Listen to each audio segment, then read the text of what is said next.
Hello friend, जय श्री राधे राधे। आप सब कैसे हैं? आशा करते हैं हम आप स्वस्थ होंगे, मस्त होंगे फ्रेंड। तो आप सभी का अपने चैनल कान्हा की दीवानी में स्वागत है। आज हम आपको बताएंगे कि गुरुवार का व्रत आपको कब से प्रारंभ करना चाहिए। इस व्रत को अगर आप रख रहे हैं तो क्या नियम रखना चाहिए, और व्रत में क्या खाएं और क्या न खाएं। ये ऐसी सारी जानकारी आपको आज की वीडियो में मिलने वाली है। तो अगर आपको हमारा ये वीडियो अच्छा लगे तो लाइक कीजिएगा, सब्सक्राइब कीजिएगा, शेयर कीजिएगा। तो सबसे पहले हम जान लेते हैं कि गुरुवार का व्रत कब से प्रारंभ करना चाहिए, जो कि सर्वश्रेष्ठ होता है। तो फ्रेंड, गुरुवार का व्रत आप पौष मास को छोड़ के बाकी किसी भी महीने में से आप प्रारंभ कर सकते हैं। और सर्वश्रेष्ठ किस महीने में होता है जान लेते हैं। मार्गशीर्ष मास में आप अगर गुरुवार का व्रत प्रारंभ करते हैं तो अति उत्तम सर्वश्रेष्ठ होता है। और आपको गुरुवार का व्रत करते समय आपको तिथि शुक्ल पक्ष की होनी चाहिए, शुक्ल पक्ष तिथि होनी चाहिए, तभी से आप प्रारंभ करना। और अगर आप मार्गशीर्ष मास से प्रारंभ कर रहे हैं गुरुवार का व्रत तो सर्वोत्तम सर्वश्रेष्ठ मास है, क्योंकि ये भगवान विष्णु का स्वरूप माना गया है। तो इस मास से अगर आप व्रत प्रारंभ करते हैं तो इससे उत्तम समय आपको आपको नहीं मिलेगा। आप अवश्य इस मास से प्रारंभ कीजिए। और देवउठनी एकादशी के बाद से भी आप किन किन बातों का ध्यान देना चाहिए। तो उस दिन आपको, अगर आप गुरुवार का व्रत रख रहे हैं तो आपको बाल नहीं धोना है, साबुन से स्नान नहीं करना है, नाखून नहीं काटना है। उस दिन घर में किसी को भी साबुन लगा के स्नान नहीं करना है, कपड़ा नहीं धोना चाहिए साबुन से।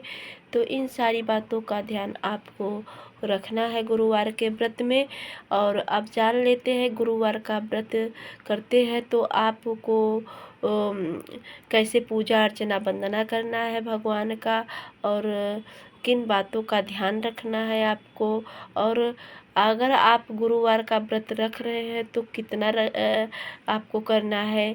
तो आपकी जैसी श्रद्धा भक्ति हो उस हिसाब से आप गुरुवार का व्रत कर सकते हैं। कोई 16 गुरुवार का व्रत करता है तो कोई 1, 3, 7, 9 साल तक का व्रत करता है। तो आपकी जैसी श्रद्धा भक्ति हो आप उस प्रकार गुरुवार का व्रत कर सकते हैं। अगर आप 16 गुरुवार का व्रत कर रहे हैं तो आपको 16 गुरुवार का व्रत करना है।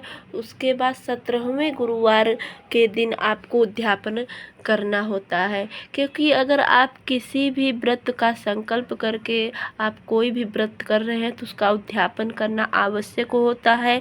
तो आपको कोई होता है कि 16 गुरुवार का संकल्प किया रहता है और 16वें दिन ही उद्यापन कर देता है। तो ऐसा आपको नहीं करना चाहिए। आप 16 गुरुवार का संकल्प किए हैं तो पहले आप 16 गुरुवार को पूरा कीजिए। 17वें गुरुवार के दिन आपको उद्यापन करना होता है। तो अब जान लेते हैं गुरुवार के दिन सुबह आपको जल्दी उठना है। गुरुवार के दिन आपको सुबह ब्रह्म मुहूर्त में उठकर एक दिन ही पहले आपको घर की सारी सफाई कर लेनी है। जो जाला वोला कुछ लगा हो उसको साफ़ करना है, मंदिर को अच्छे से साफ़ कर लेना है।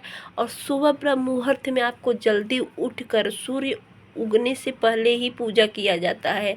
तो आप ब्रह्म मुहूर्त में स्नान कर लीजिए। स्नान करने के बाद पीला वस्त्र धारण कीजिए। स्नान आपको साबुन नहीं लगाना है, पहले ही हम बता दिए हैं। बाल वगैरह नहीं धोना है, इस पे पूरा ध्यान देना।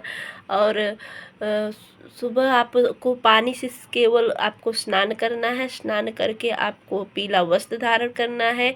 चौकी लगाना है भगवान का। जहाँ आप चौकी लगा रहे हैं वहाँ गंगा जल छिड़क के पोंछ लीजिए। उसके बाद आप चौकी लगाइए, पीला वस्त्र बिछाइए, भगवान को पंचामृत से स्नान कराइए। लड्डू गोपाल है तो उनको स्नान कराइए। पीला चंदन लगाइए, पीला पुष्प समर्पित कीजिए। पीला फ्रूट हो, केला केला अवश्य चढ़ाइए। और केले के वृक्ष का, आप अगर केले के वृक्ष के पास पूजा कर रहे हैं गुरुवार के दिन तो बहुत सर्वोत्तम होता है, सर्वश्रेष्ठ होता है। अगर आपके आप वहाँ पे स्थान नहीं है, आप नहीं कर पा रहे हैं, तो पहले केले के वृक्ष का पूजा अर्चना वंदना कर लीजिए।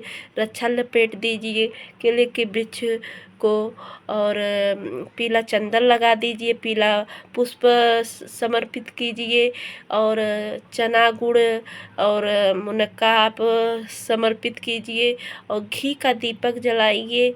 धूप दीप से दिखा दीजिए। दिखाने के बाद आप अंदर आइए, एक लोटे में जल लीजिए, उसमें गुड़ चना मुनक्का डाल लीजिए, हल्दी डाल दीजिए और उसको रख लीजिए। भगवान को सब कुछ समर्पित करने के बाद, फल फ्रूट सब कुछ समर्पित करने के बाद आपको कथा करना है। भगवान विष्णु बृहस्पति देव का कथा करना है। और उस दिन आप विष्णु चालीसा भी कर सकते हैं, जिससे आपके पूरे परिवार का कल्याण होगा। तो आप उस दिन विष्णु चालीसा का कथा पाठ भी करें, कथा करें बृहस्पति देव का। और कथा करने के बाद आप जो चना मुनक्का है उसमें डाले हैं, उसको केले के वृक्ष में जल समर्पित कर दीजिए। आरती कर लीजिए भगवान का। उस दिन आप अगर कथा सुन रहे हैं तो आपको पीछे मुड़ के देखना नहीं है। कथा करते समय आपको बोलना नहीं है, और किसी को एक को बिठा के कथा सुनना है, अकेले सुनना नहीं है। तो किसी को बैठा लीजिए, उसको कथा सुनाइए। और कथा आपके कुंडली में गुरु दोष है तो गुरुवार का व्रत आप अवश्य कीजिए। गुरुवार का व्रत करने से आपके गुरु मजबूत होते हैं। गुरु का मजबूत होना यानी सारी समस्याओं का हल हो जाना होता है। तो गुरु का मजबूत होना अपने आप में सर्वश्रेष्ठ है। तो अगर कोई संतान से दुखी है, संतान के कारण दुखी है, या आर्थिक समस्या है, या वैवाहिक जीवन से में समस्या है, तो आप सभी के लिए गुरुवार का व्रत सर्वश्रेष्ठ होगा। तो आप सभी गुरुवार का व्रत अवश्य कीजिए।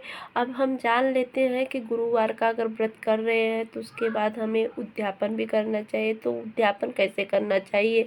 तो गुरुवार का उद्यापन करने के लिए आपको ब्रह्म मुहूर्त में आपको उठना है। उसी प्रकार से स्नान करना है, पीला वस्त्र धारण करना है। पंडित जी को बुला के आपको सत्यनारायण भगवान का कथा, बृहस्पति भगवान का कथा अवश्य सुनना है। और कथा सुनने के बाद, आरती उरती करने के बाद आपको ब्राह्मण को भोजन उस दिन अवश्य आप कराइए, कन्या को खिलाइए। उस दिन दान दक्षिणा अवश्य कीजिए। ब्राह्मणों को पीला वस्त्र दान कीजिए, पीले वस्तुओं का दान कीजिए, जिससे आपके सारे संकट दूर हो जाए। आप पर गुरु भगवान की कृपा बनी रहे, आपके परिवार का कल्याण हो। इस प्रकार आप उद्यापन कीजिए, और उद्यापन करके आप भगवान बृहस्पतिवार का कथा अगर आपको सुनना हो तो हमारा वीडियो पहले से ही डाला गया है बृहस्पतिवार का कथा, तो आप अवश्य सुनिए। और अगर आपको हमारा ये वीडियो अच्छा लगे तो लाइक कीजिएगा, सब्सक्राइब कीजिएगा, शेयर कीजिएगा फ्रेंड। जय श्री राधे राधे।